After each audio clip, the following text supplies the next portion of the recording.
Alright, today let's talk about why transfer tracks and new stations would actually be the cherry on the cake. Now, I have made a video a month ago where I said there are only 3 things missing from Planet Coaster 2 to it become a mega successor. I know there are still a lot of people out there who have a great fear of it becoming the next City Skylines 2.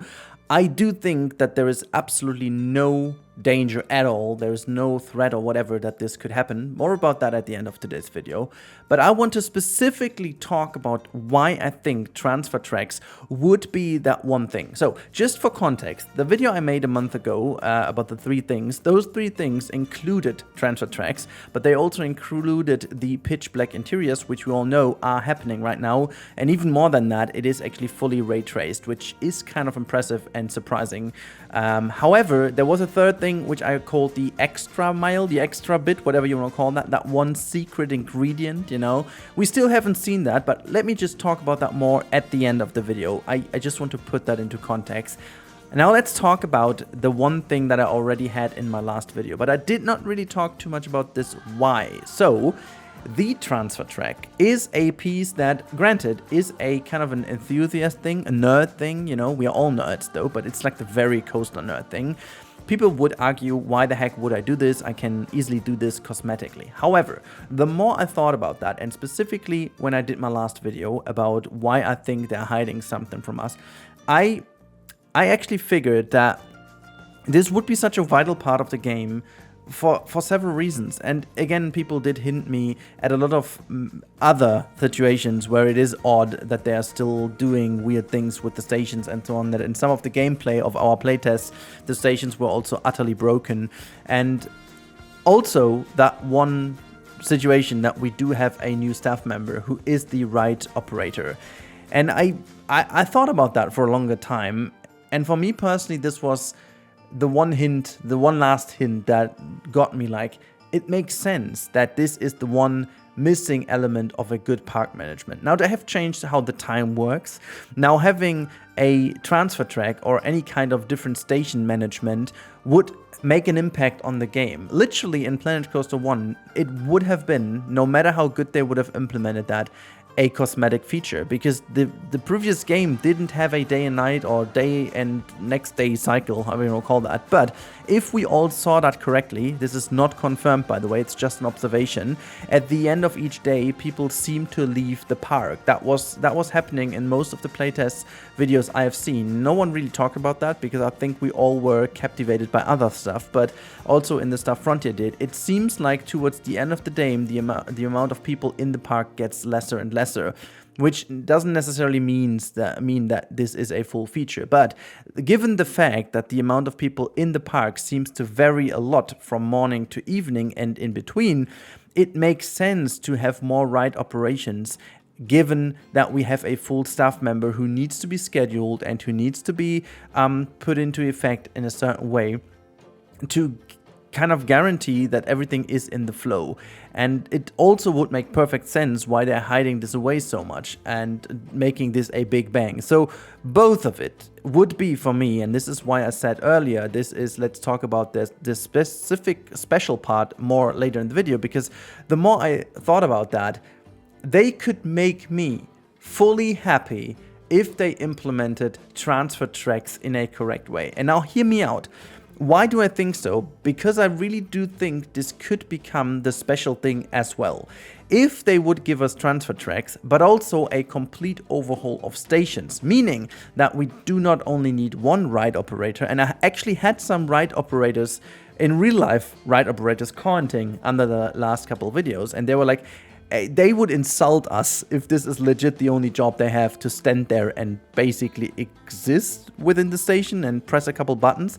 They said it's basically impossible that only one person would handle a ride anyways. But imagine Frontier is going to give us a fully overhaul of the stations, and you would need to have not only one, but multiple ride operators depending on how big your coaster and depending on how many trains you have operating at a time. So I don't know, maybe let's say you need one operator per train running, so that would be very cool. Obviously that's all guessing, but what I'm saying is, when I thought about transfer tracks a month ago, I was genuinely just thinking of the fact to be able to put in another train, and that's that, okay? I would have been happy with this, but to be fair, that would be more or less just a cosmetic thing that, in all honesty, would be way more than enough to just build it, I guess, and then just pretend to have it, because it wouldn't have an effect on the game anyways. But if it is implemented correctly, and it does have the effect on the game that it has, and that means being able to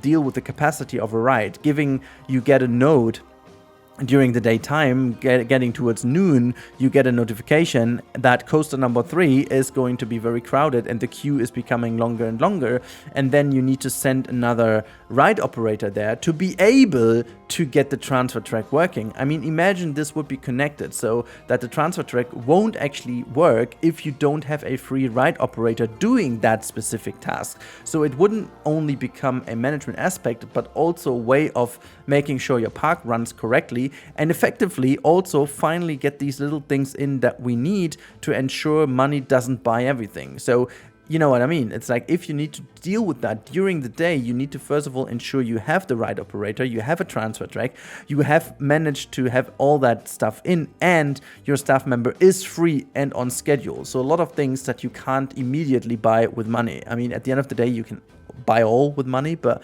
what I'm talking about is the fact that it needs to have an impact on the game. And if that is the case, and the right operator does these various tasks, because again, we do know that every single other staff member has various tasks to their skill set, while the right operator, at least what we know right now, only has that one single task existing at the operations booth in the coaster. And also, frankly, I don't even know what exactly happens if you don't have a right operator. They didn't really show that. Is the coaster just not operating then, or what exactly is happening? So I do feel like there is so much potential in that, and this would actually make sense if they're hiding this away to ensure that the system is working properly. I mean, obviously there's a lot of hope involved from my side.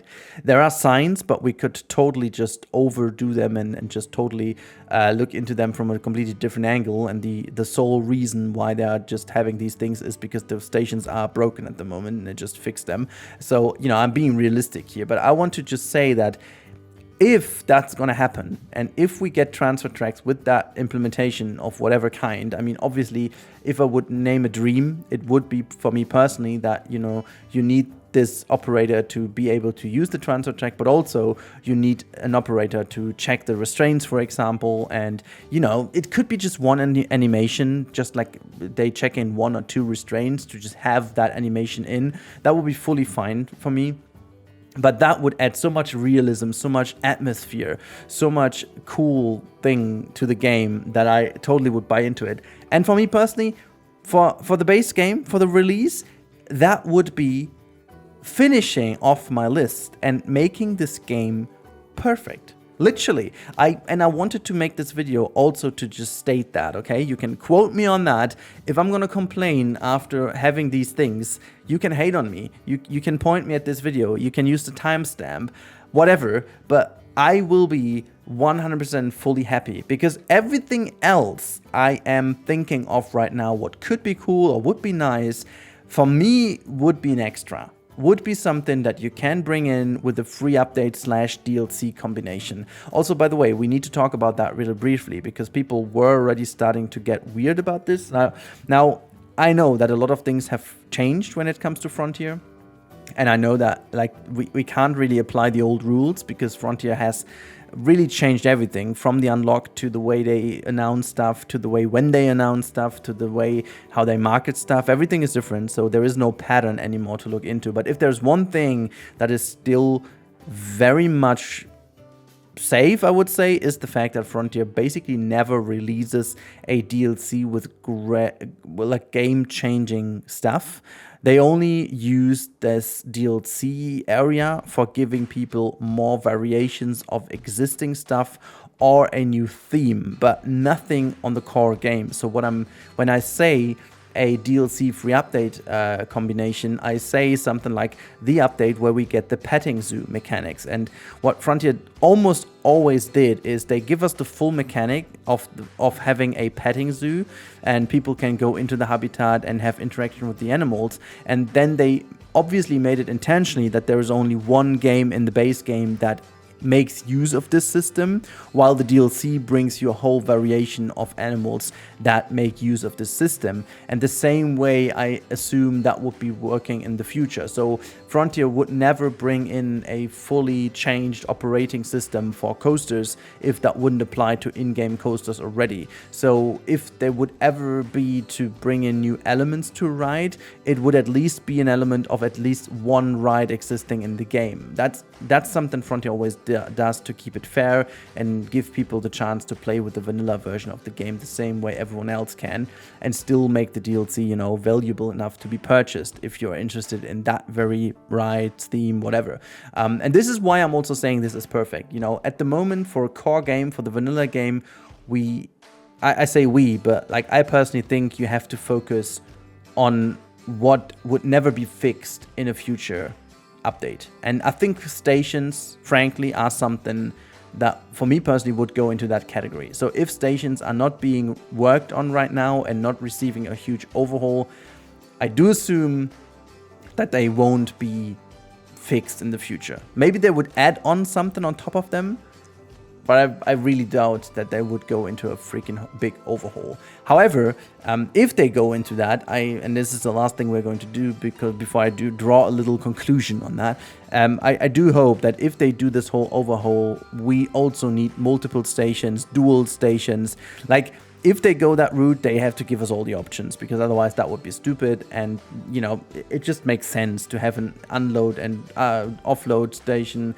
It makes sense to have dual stations. It just makes sense to have conveyor belts, as we will obviously have in the game, but it also makes sense that we have these kind of conveyor belts for like the river rapids, for example, and that kind of circular station design. And there are so many things that we could talk about, because I'm like obsessed with this by now by looking into that. But I think you get the point. For me personally, with everything we know of right now, and if everything we have seen is implemented well, like weather is fine and we get all the options, and weather has actually a meaningful impact, and everything else like the coaster builder is working and the UI is fixed and all these things, I really believe that this is potentially one of the best ever successors to an already great game, because they have mostly fixed everything that people have complained about in the first game, brought in something completely new that, granted, will need to receive a lot of fixes in the future, but that is just gathering feedback first of all, and I do speak obviously about the pools. And yeah, I'm just like very, very enthusiastic, and I couldn't stop making this video because I'm really in need for more content and more info. I can't wait. I know it's only 6 weeks away, but hell, I can't even stop talking now. So yeah, let's draw the conclusion to not annoy you even more with my rambling here.